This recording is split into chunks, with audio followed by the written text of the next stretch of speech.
Hey everybody, it's me, your good buddy Thorn. Now I want to talk to you about something that at least here at the Larp on the Borderlands has been under discussion for a little while, and it's something we're trying out new this summer. We're creating a couple characters. It's not a new character class, races doesn't really matter at this point. But we're talking about building a player character that is a Templar. Okay? So let's talk.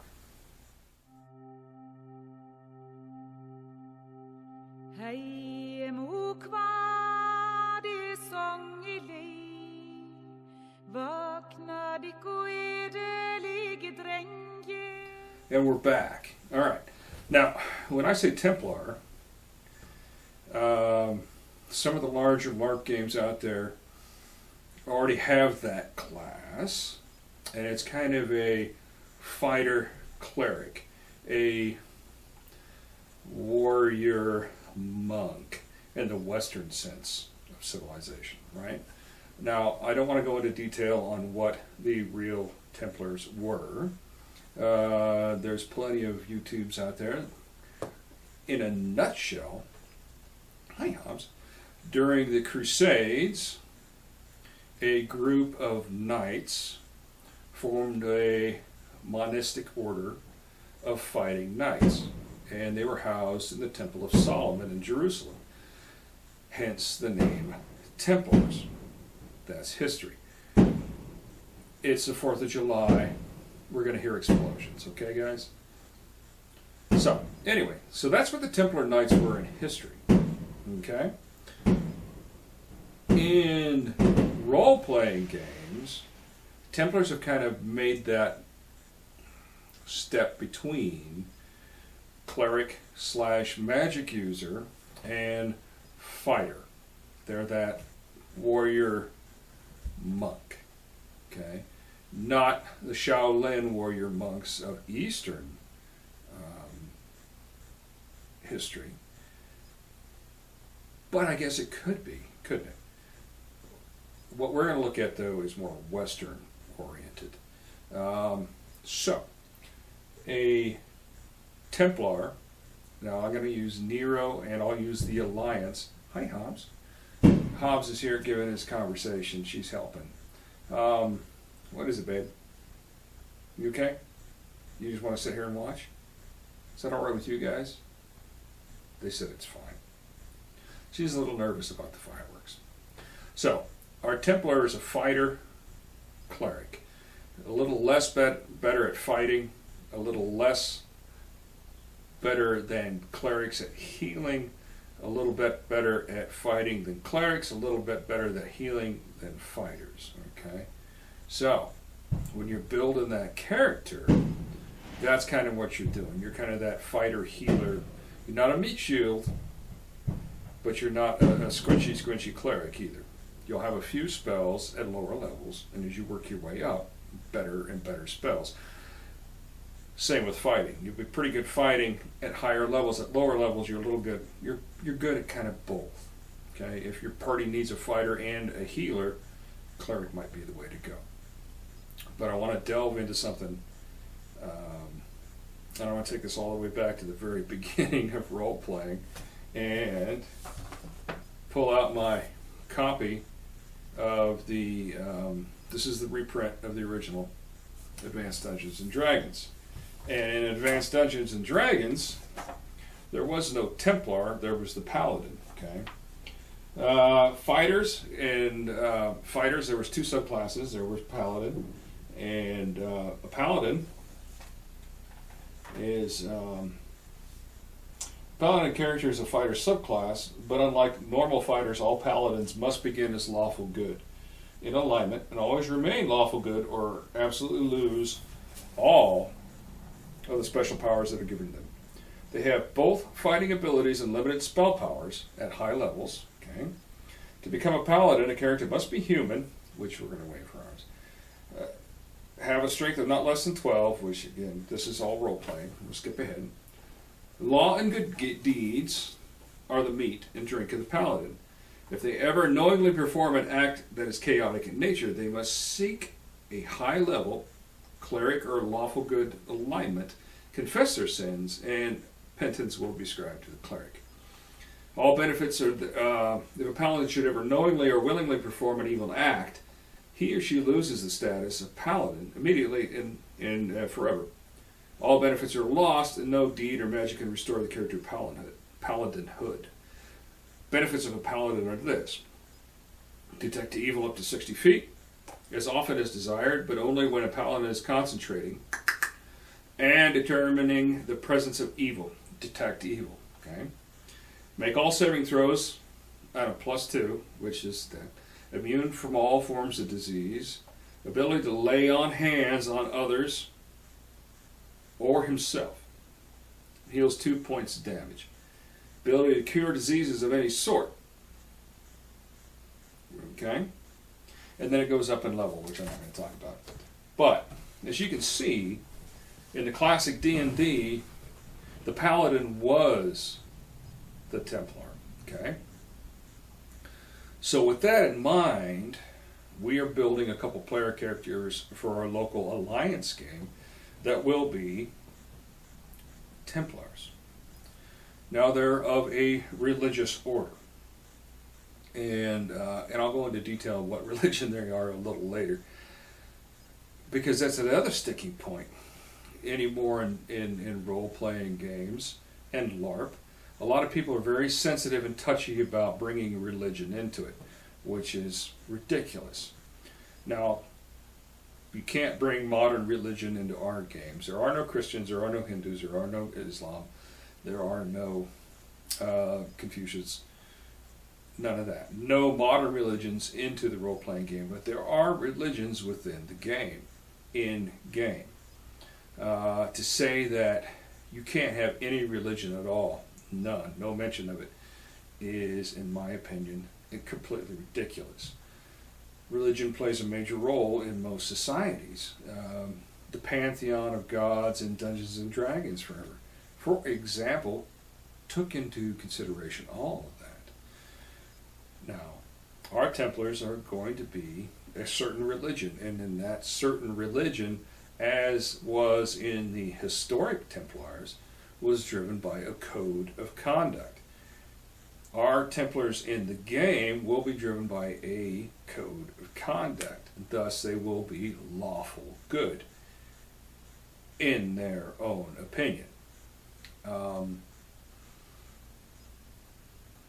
They will be driven by a certain code, and they will have to follow that code. They will dress in a certain way, which is prescribed to them by the order, just like in the historic Templars. And they will interact with people with that code. Does that make sense to what I'm saying, or does that make sense to everybody? Do you understand what I'm saying? They are taking their religion and living by it. Now, in history, religions in general were expansionist. And if not by the sword, then by recruiting members into that religion. Our Templars will do the latter. They will attempt to recruit people into their religion and explain the benefits of being a member of that religion. At the same time, they will be driven by their code of conduct to assist people, any people, in doing good work. For example, if there was a party getting ready to go out to cleanse a horde of, let's say, orcs, our monastic fighting order believes that orcs are on the bad side of good and evil, and thus they would go and help them destroy that band of orcs. If a party is going to fight a group of elves because they're squatting in the forest, our monastic order would say, now wait a minute, they have a right to exist. They are good creatures. Thus, we can't go and help. It's against our order. At the same time, there are certain aspects of the religion that might be counterproductive towards some of the player characters. Hello, Hobbs. She's back. So, in doing this, really, Hobbs, in doing this player character, we are putting ourselves in a position that we might be fundamentally against certain player characters based on their alignment or actions. So it's going to be very interesting. We are not going to go out of our way to preach. That's not our job. Our two Templars are part of the order, and they are out on a mission for the order, and that is why they come into this society. As long as nothing major happens to change the parameters of that mission, interaction with the people in the village and around the area shouldn't be any problems at all. But if they do run into fundamental problems that they, as a monistic fighting order, cannot stomach, maybe, is a term, we'll see what happens. We will avoid player versus player as much as possible. It's not our job, so to speak. So, in the next little bit, I want to take you through how we're creating our Templar look. Okay? Alright. Alright, so designing this character, we start with the concepts from history and build from that. Now, we are basing our order on the Knights Templar, or the Poor Knights of Christ, in the 12th and 13th century, or the 13th and 14th century. So, with that in mind, some of the limits of our dress and our order is, one of the first concepts is, you have to be noble. There's no point in being in this order and doing the things that we're going to do unless you're already of the nobility. Okay? So, we are the Poor Knights of Sithric. That is our deity, is Sithric. The first thing that you have to do to become a knight of Sithric is give all your property away. Once that's done, you have to complete a task in order to become a full brother of the Order of Sithric. Now, the clothing-wise, the Templars were dressed very plainly. They were the poor knights of that order. That is what we are going to strive to replicate. So, I am dressed very plainly. Black pants, leg wraps, I've got my turn shoes, a very, very simple tunic, not decorated at all. I do have decoration on my belt, which is, we'll kind of let that one slide, brother. But, and then I have my koi fawn to protect my head. I am wearing spurs because I am the knightly order. Spurs for the knightly order. Whether we actually do this in game, we'll see. I have some really nice Norman prick spurs, time period wise. That would really make this look cool. But we'll see, because walking around in spurs is kind of difficult. But we're looking to be nobility, but we are the poor knights. Now, we don't stand out at all in this. Our colors for the order are black and red, as our banner shows. So, for this time period, in order to be identified as a poor knight of Sithric, or of the Order of Sithric, we will have a talbard. Okay? So, let me show you. And so now we have our talbard. Now this is that same epic armory talbard that you saw me wear in some of the other videos. This one happens to be a dark red with black edging, mirroring our colors of black and red. Okay? Now, this is our basic uniform. Depending on what part of the order you belong to, you may have symbols on your chest, you may have some badges, but for the most part, a basic brother is going to be wearing this, and very, very plain. That's the concept of being a poor knight. This is our daily working gear. We may go around town, we may do charitable good works, not in armor, not with weapons. If we're in the temple, in our monastery, this is be our basic gear. Okay? Cold weather, we may put on a cloak. Now, based upon what part of the order you belong to would be your color of cloak, either red, black, or purple. Let me show you. All right, so here I am wearing my purple cloak. Now, purple symbolizes in our order part of the Inquisition, also shown by our Inquisition badge. Okay, so this is our basic clothing. We would wear this out about town when we're not expecting any problems. We're wearing it in the order. In the monastery, we may wear a hat, which also depending on what part and what ranking you sit at. And in the order, everybody is the same, but job-wise, it kind of depends on what you do. So, with our red cap, and our coif, and our talbot, and our cloak, we are obviously, someone could pick us out and go, you are definitely a knight of Sithric, the monastic order of Sithric. Okay? Because our time period is set for about the late 1200s, 1300s, into the early 1400s. Some of your armor and clothing might change, but we're really looking for that early time period. So we're going to do our weapons and armor towards the later half of the 1300s, mid 1350 to 1400-ish AD. In game, it is 417.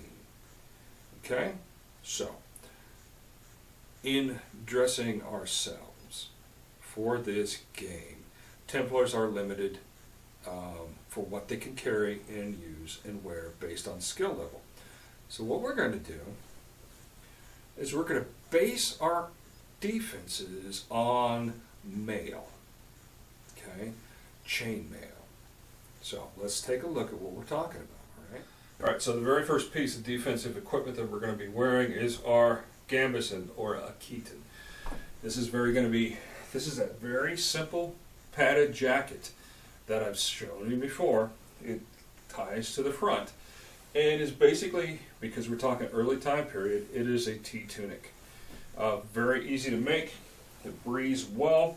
It is cotton lined with cotton bunting and edged with black cloth. It does have a little bit of decoration to it, but it is definitely an older gambeson or a keaton, probably donated to the order by a rich gentleman, and then issued to Brother Einar, let's say. Yes, I think that's a good name, Brother Einar.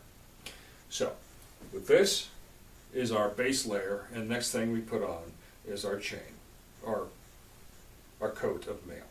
Okay? Alright, so here I am in my short sleeve mail. It is long, waisted.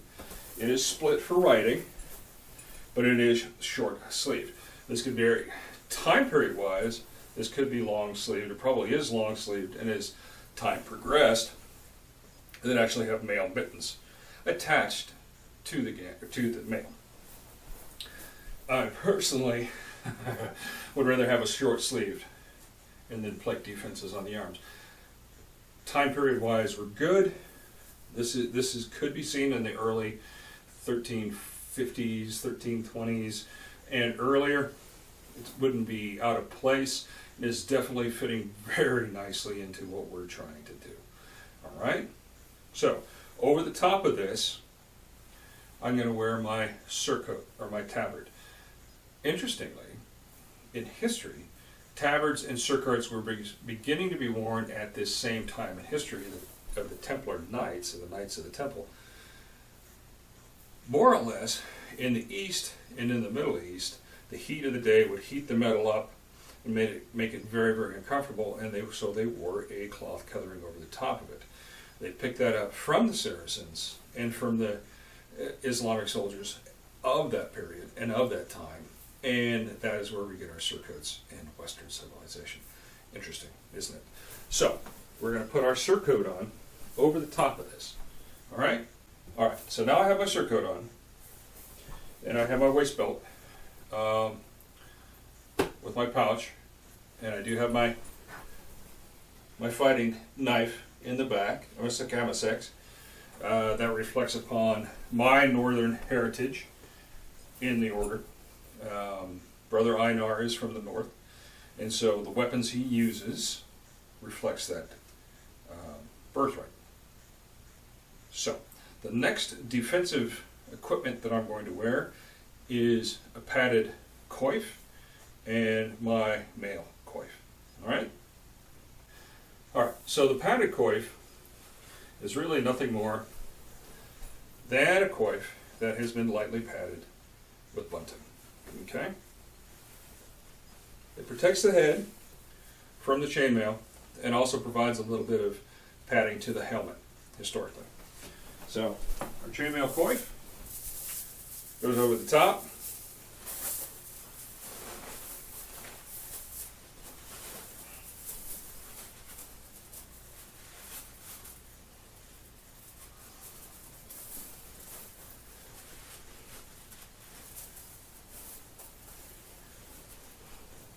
And provides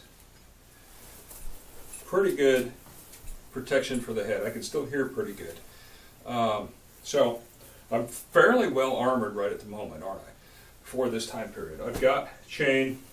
I could put on greaves, those Ragnar greaves. I could put on arm guards if I wanted to.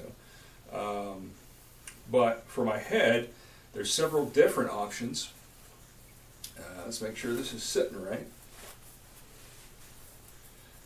There we go, that's a little better. Several different options of helmet that we could wear in period look to give a really nice look. So let's look at a couple of those, shall we? Let's see the first one.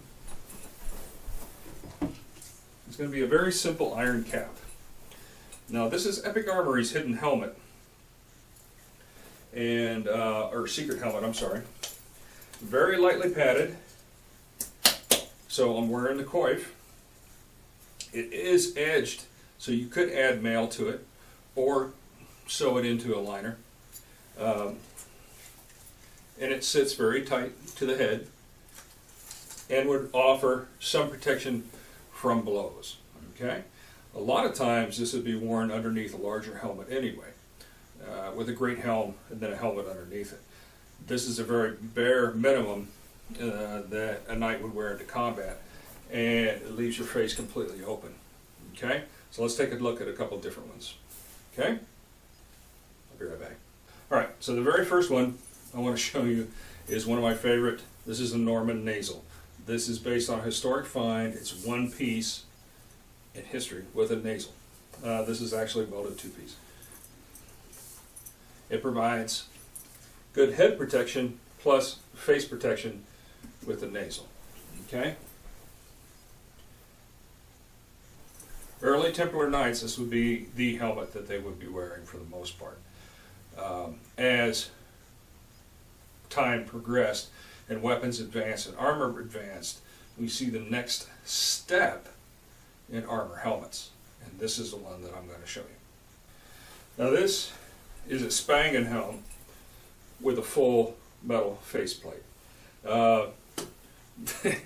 This is when I think of Crusader helmets, the Machkowski Bible with the great helmets, this is the one preceding it. Spangen helm, riveted together with a full face mask. When worn, this provides excellent protection to the face. I can see very well. It does strap in, and it provides excellent protection of the face, like I said. With the chainmail coif underneath it, I'm pretty well protected head-wise. This is a little harder to breathe in, and it's going to get a little warmer, but this is a really good look. It looks really, really nice. Okay? I got one more to show you, just because I want to show you this helmet because it's cool looking. And I'll be right back. Okay, this is the last one I'm going to show you. This is a visored Orbetta from Epic Armory. It is a visor. It is kind of non-historic for the time period, but it's really cool looking helmet. It provides excellent protection of the face. I can see well with the visor down, but it does do some restriction of breathing and of sight. But with the visor, I can lift the visor up very quickly, look around, and bring it back down, and I'm sure it'll be good to go.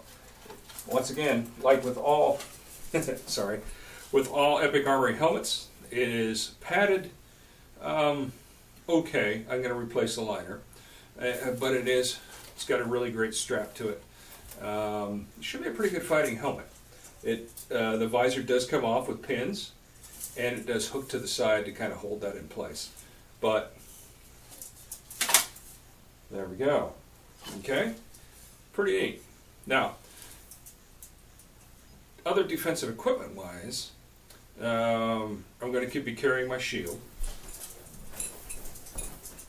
And the one that I've chosen to use is this great shield from Epic Armory. I know you hear me talk about Epic Armory all the time, but they just got some really nice stuff.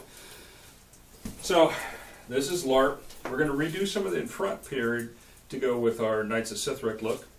But it already has the right colors. It already has the right symbology. It is a two-strap shield, which, as I get it fitted right, will slip over one arm, or you could strap it to both arms and then fight. It is not a center punch shield like my Viking shields, but it does provide quite a bit of protection. It handles a little differently than the center grip because you can't reach out so far. So sorry about that. Apparently my visor does like to come down. But, as I was saying, the center grip shield, you can move it around a little bit better. With a strap shield, it's a little more infighting. You're not being able to move it around too much. It just takes a little bit of getting used to if you're doing your fighting. Now, the last thing that I want to talk to you before I get out all this hot stuff is weapon type. Traditionally, the Templar or the Cleric do not use a bladed weapon, so they won't draw blood. That's kind of based upon the Bayeux tapestry of the Norman invasions, where Bishop Odo is armed with a mace. In history, Knights Templars had no qualms about using a sword and chopping the living crap out of people and drawing blood. Therefore, neither does our order. So, being knights, we will be armed with swords.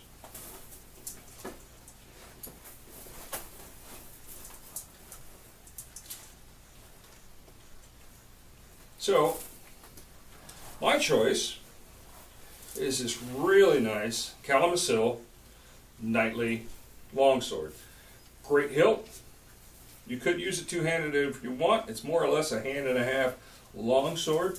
The quillions will protect your hand a little bit, and it's got a nice, good reach to it. And it is definitely a knightly sword.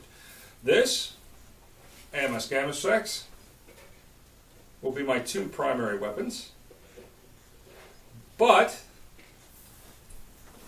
as a symbol of my office or my monastic order, I will be armed with a mace as well. Now,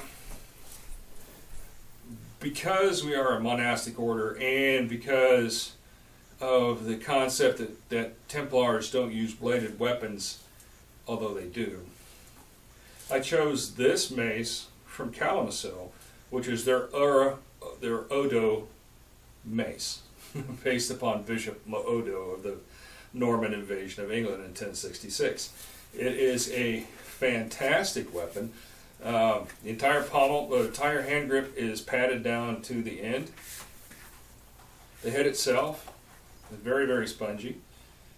And it's just kind of a cool look for a Templar or a fighting cleric to be armed with a mace. So with my shield,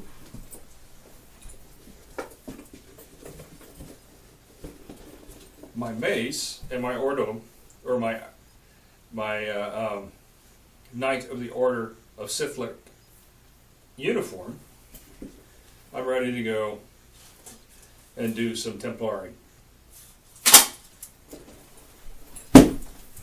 We'll see you on the battlefield.